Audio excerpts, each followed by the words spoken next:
गोरे गाल तोहर केस बाटे करिया, चढ़ली जवानी तोहर 16 के उमरिया। गोरे गोरे गाल तोहर केस बाटे करिया, चढ़ली जवानी तोहर 16 के उमरिया। कौन फुलवरिया के हऊ तू फूल बोला बोला बुलबू, कहाँ पढ़े जालू तोहर के ऐसा फूल बोला बोला बुलबू। टोपी मुँह दुपट्टा से हंसेलू बोला बोला बोला बुलबू,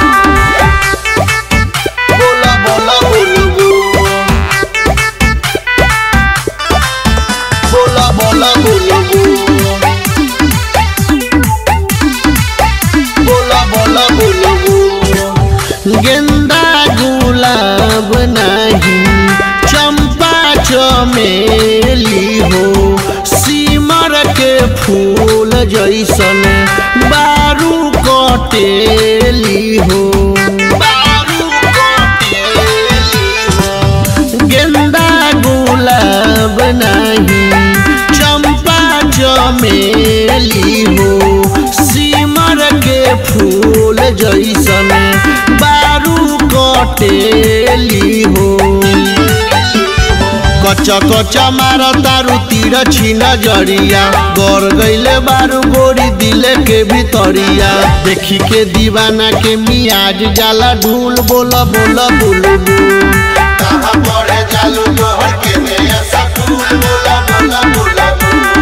टोपी मुँह दुपट्टा से हंसेलू बोला बोला बोला बुलबू, बोला बोला बुलबू, बोला बोला बुलबू, बोला बोला बुलबू।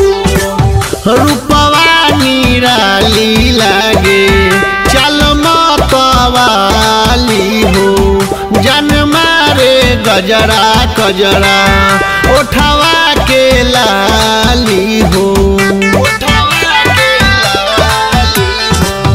रूपवा निराली लागे चल मतवाली हो, जन मारे गजरा कजरा उठवा के लाली हो।